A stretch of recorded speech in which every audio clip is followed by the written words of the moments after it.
So good evening. It's the time to start planting. Now the sun's coming back and the days are getting a little bit longer, and you can see things in the garden starting to move.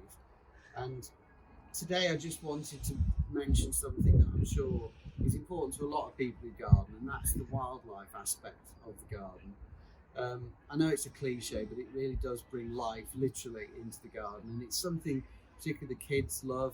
They love being able to look at the insects, the butterflies and the bugs, and also the birds and things that come in. And in a way, you can help address the problem that they're facing, which is a lot of insect species and all the things that rely on those are declining in number very, very quickly.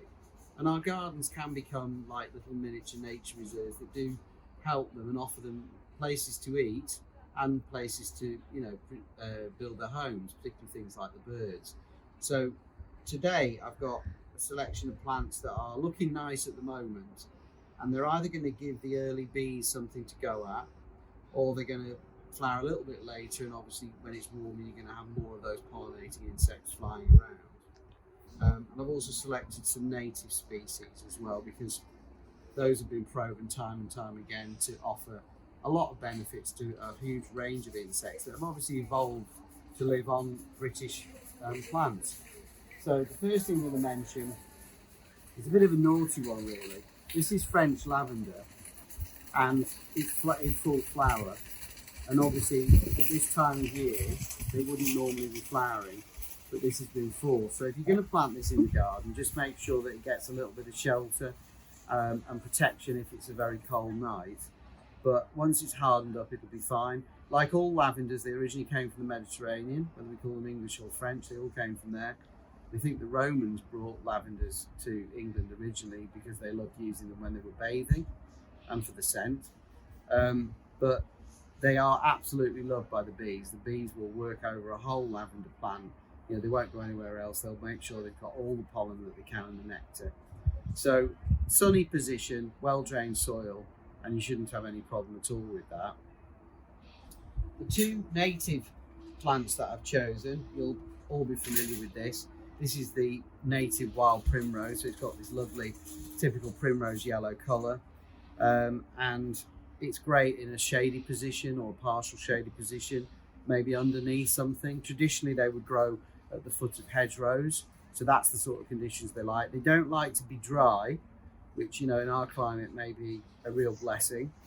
They like heavy soils as well. I know a lot of local soils are quite clayey, and primroses generally do very well on that. Once they're happy, if you've got more than one or two, they'll start seeding round and you'll have a really good show every spring. There's nothing much you need to do with it.